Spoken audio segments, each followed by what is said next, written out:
On a Marie-Ève Bérubé qui est agronome. Je vais te présenter Marie-Ève avant de te laisser aller. Donc, Marie-Ève a complété un bac en agronomie en 2007 et une maîtrise en bio-végétal en 2010 à l'Université Laval. Elle a travaillé en fait 8 ans au ministère de l'Environnement dans des mandats reliés au règlement sur les exploitations agricoles. Et depuis novembre 2018, elle est spécialiste en gestion intégrée des ennemis des cultures, direction de la phytoprotection au MAPAC à Québec. Donc, ben, Marie-Ève, merci beaucoup d'être avec nous ce matin pour clore l'avant-midi et nous laisser sur une note un peu sur la suite finalement du projet pilote au MAPAC. Bon, ben, en tout cas, merci Stéphanie de me céder la parole. Je trouve ça quand même toujours. C'est la première fois de ma vie, je pense que je fais un mot de clôture pour un événement, même si c'est en virtuel, ça reste quand même un- un beau privilège pour moi. Alors, je suis vraiment contente d'avoir assisté à cette journée-là, de ce bilan-là. Puis, wow, là, j'ai vraiment trouvé que les présentations étaient intéressantes, inspirantes. Puis en fait, je me rends compte en préparant ma présentation, là, j'écoutais puis je me dis, mon Dieu, je vais répéter certaines choses, mais c'est fou comment finalement tout va vraiment bien converger là, avec ce que je veux mentionner là, dans mon petit mot de clôture. Puis je suis contente aussi que le côté virtuel aura permis d'atteindre un plus large auditoire qu'à l'habitude. Dans le fond, je trouve que c'est l'aspect positif de la chose ici. Comme vient de le dire Stéphanie, moi, je suis arrivée au MAPAC seulement il y a 2 ans. Donc, le projet pilote, quand je suis arrivée, il était déjà bien entamé. Puis, je n'ai pas, à ce moment-là, contribué à sa conception. Mais j'ai quand même eu le privilège de voir le projet, de le suivre, puis de le voir surtout se terminer. Puis, même s'il y a dû y avoir des réajustements en cours de route, il y a des requestionnements, des choses comme ça, c'est normal, c'est un projet pilote, c'est pas pour rien qu'on appelle ça comme ça. Je suis épatée de voir les résultats qui ont été présentés ce matin, puis aussi toutes les conclusions qu'on peut en tirer pour la suite. Et d'ailleurs, ma présentation, c'est un peu l'objectif, là. C'est de faire faire le lien entre les différents constats qu'on peut faire de ça et ce qui s'en vient avec le nouveau plan d'agriculture durable qui a été annoncé en octobre dernier. Donc, bon, je vais revenir sur certains constats qui ont été faits tout à l'heure par rapport au projet pilote. Donc, est-ce que les objectifs ont été atteints? L'objectif de réduire de 25 les risques des pesticides, ben, je pense qu'on peut dire que oui. Globalement, en moyenne, ça a été atteint pour le volet grande culture, assurément. Et individuellement aussi, il y en a qui on a vu qu'il y avait eu des taux de réduction largement supérieurs.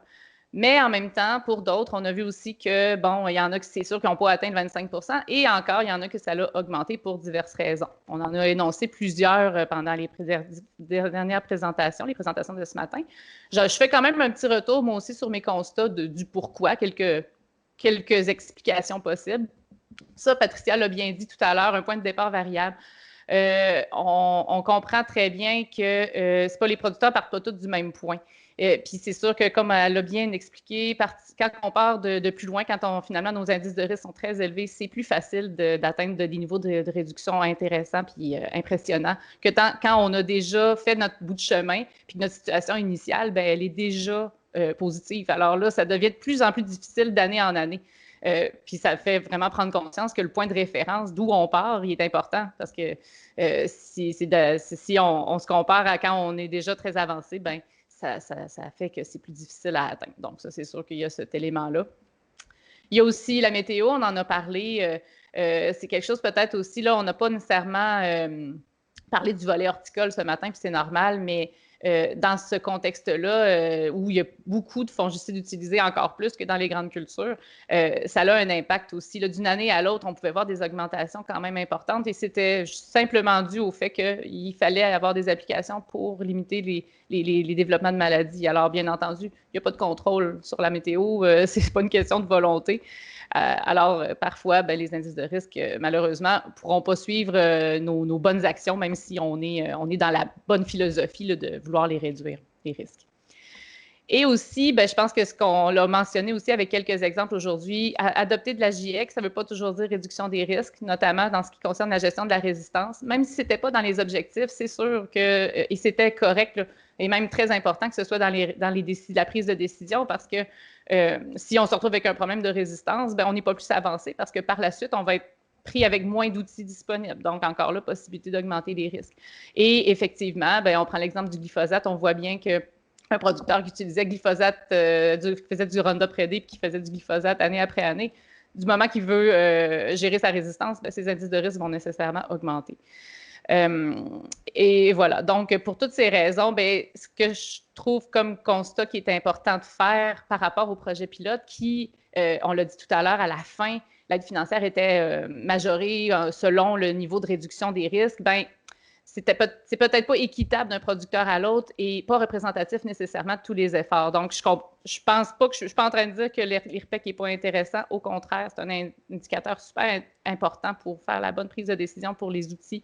Un peu l'évolution, mais ce n'est pas le seul élément qui doit être considéré pour évaluer l'adoption de la GIEC sur une entreprise, la gestion intégrée des ennemis des cultures. Maintenant, ben, je vais parler un petit peu du plan d'agriculture durable. Bon, et c'est sûr que là, je ne vais pas parler de l'ensemble du plan, ça serait beaucoup trop long là, pour ceux qui ont eu des présentations sur le plan ou qui ont assisté à sa présentation là, par le ministre. Et ça prendrait beaucoup plus de temps, mais je vais surtout me concentrer sur l'objectif qui concerne la réduction des pesticides. Alors, il a été lancé publiquement le 22 octobre dernier, puis il comporte 5 grands objectifs portant sur l'agro-environnement, qui sont la réduction de l'usage des pesticides, la santé et conservation des sols, gestion de la fertilisation, gestion de l'eau et l'amélioration de la biodiversité, pour les dire rapidement. Celui des pesticides, ben, en fait, maintenant, il se décline un petit peu plus, il est un peu plus ambitieux qu'il l'était auparavant par rapport à la stratégie phytosanitaire. Donc, on est toujours dans la réduction des risques pour la santé et l'environnement, mais on ajoute aussi la réduction de l'usage. Et plus concrètement, les indicateurs qui ont été choisis pour suivre cet objectif-là, ben, on souhaite atteindre une réduction de 500 000 kilos de pesticides en matière active, des pesticides de synthèse vendus, et on veut aller plus loin que le 25 %, mais aller jusqu'à 40 de réduction des risques pour la santé et l'environnement, toujours en relatif à la période 2006-2008, donc la même période de référence que la stratégie phytosanitaire. C'est important de le dire parce que si c'est 40 % à partir de maintenant, ça serait vraiment, vraiment ambitieux. Là, ça l'est déjà, mais ça serait vraiment une autre paire de manches. Et donc, ben, ce qu'on comprend, c'est qu'on souhaite voir une accélération des gains en matière de réduction des pesticides qui va nécessairement se traduire par une réduction des risques pour la santé et l'environnement.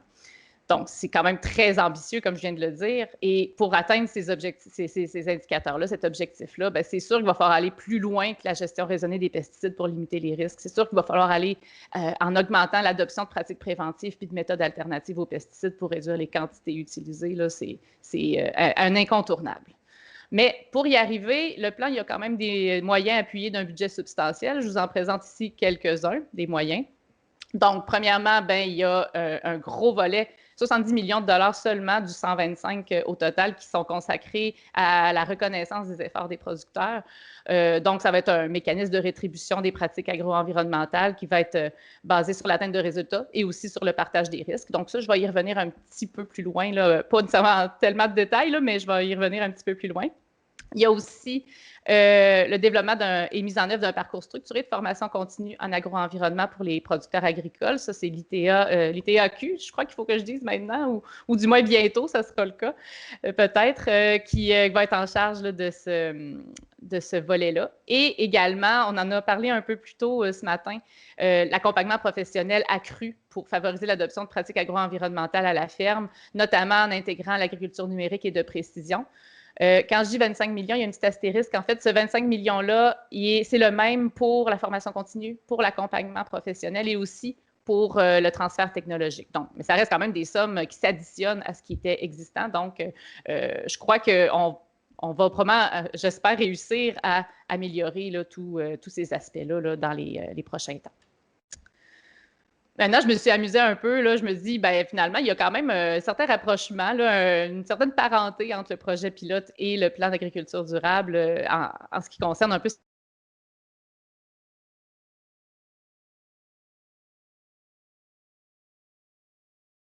l'action. L'avant des moyens diversifiés pour atteindre les différents objectifs. C'était le cas également dans le projet pilote, à moindre mesure, bien sûr, mais on voit quand même une certaine similarité. Et on l'a vu là, dans les présentations, puis les témoignages de nos deux producteurs, je les remercie beaucoup. Le temps investi par les producteurs dans ces projets-là, c'est impressionnant, puis leur contribution va être essentielle au bon succès de telles initiatives. Donc, c'est important de garder toujours ça en tête. C'est comme un peu sous-jacent à toutes nos actions, je crois. Aussi, ben, le plan d'agriculture durable, il va agir sur les pesticides et plus encore. Là, on avait la stratégie phytosanitaire, elle était vraiment axée sur les pesticides, mais là, le plan d'agriculture durable vient embrasser tous les aspects de l'agro-environnement, comme je les ai mentionnés tout à l'heure. Et pour revenir à celui sur la santé et la conservation des sols, bien, pour cet objectif-là, ce qu'on souhaite atteindre, les indicateurs, bien, c'est 75 de superficie cultivée couverte en hiver, soit par des cultures ou des résidus de culture, et 85 des sols agricoles avec un pourcentage de matière organique de 4 et plus. Donc, je pense qu'avec la présentation de Sylvie qu'on vient juste d'avoir, nécessairement qu'on va y arriver avec les cultures de couverture, les cultures intercalaires, ça va être un incontournable encore une fois. Mais ce qui est intéressant de voir dans le projet pilote, c'est que pour atteindre la réduction de risque, il y a des producteurs qui sont allés déjà vers ces pratiques-là et qui les ont implantées et qui vont avoir des impacts positifs sur la réduction des risques et la réduction de l'usage des pesticides, mais également aussi sur la santé des sols et qui entraînent une santé des cultures qui sont plus aptes à résister. Donc, tout ça est lié, tout ça est attaché. Puis c'est ça qui est intéressant avec cette approche-là, c'est que là, on est vraiment dans une approche qui est plus globale puis qui considère tous les aspects de l'agro-environnement. Un autre élément important qui était essentiel au succès du projet pilote, bien, l'accompagnement soutenu par les conseillers. Là, encore là, bravo aux conseillers qui s'engagent, qui en font plus. On sait déjà que c'est un gros travail d'accompagner les producteurs de base, là, fait que d'en faire plus dans des projets comme ça, moi, vraiment, là, je suis toujours très impressionnée. Et ce qui est le fun dans le plan d'agriculture durable, c'est que ça prévoit une grande place à l'accompagnement. Je sais qu'il est prévu de revoir justement le programme service conseil pour essayer de donner plus de latitude aux conseillers, pour intervenir davantage sur le terrain. Donc, tout ça reste à suivre, mais c'est sûr que ça va être essentiel au succès du plan. Patricia l'a mentionné, puis quand elle l'a dit, je dis, bah, tu sais, je suis contente parce que ça répond à ce besoin-là, je crois, là, que tout le monde ressent là, dans le milieu. Et évidemment, l'autre gros morceau, c'est la formation continue là, qui va prendre une grande place dans le plan. On veut structurer davantage la formation continue. Il y en a, mais disséminée à différents endroits, puis on voudrait essayer de trouver, rapatrier ça à un même endroit pour que ce soit plus facile, pour être sûr qu'on ne dédouble pas les choses, pour que ce soit vraiment, que ça permette l'atteinte des objectifs. Et dans le cadre du projet pilote, bien, il y en a eu des activités de formation. C'est encore là à plus petite échelle. C'est normal, c'est un petit projet quand même, le considérant en comparatif. Mais il y a eu des formations autant pour les producteurs que les conseillers sur différents sujets. Et je crois qu'il y a encore là, ça fait partie vraiment de la réponse là, pour arriver à l'atteinte de nos objectifs. Donc, à quoi s'attendre pour 2021? Bon, je n'ai pas de grand scoop pour vous aujourd'hui. La mise en œuvre est en train de se mettre en place, puis je ne suis pas impliquée de près là-dedans. J'en entends des bribes par-ci par-là, mais je ne peux pas m'avancer vraiment. Même les gens qui sont impliqués, je ne pense pas qu'ils pourraient s'avancer énormément encore. Mais ce que je peux dire déjà, c'est que sans surprise, la réduction de l'usage et des risques des pesticides, ça va prendre une très grande place dans le plan. Puis, c'est pas une surprise, même dans le plan, c'est indiqué. C'est un peu la réponse du MAPAC aux recommandations faites par la CAPERN à la suite de la Commission sur les pesticides tenue en 2019. Donc, nécessairement que c'est vraiment un élément qui est très imposant dans toute cette démarche-là.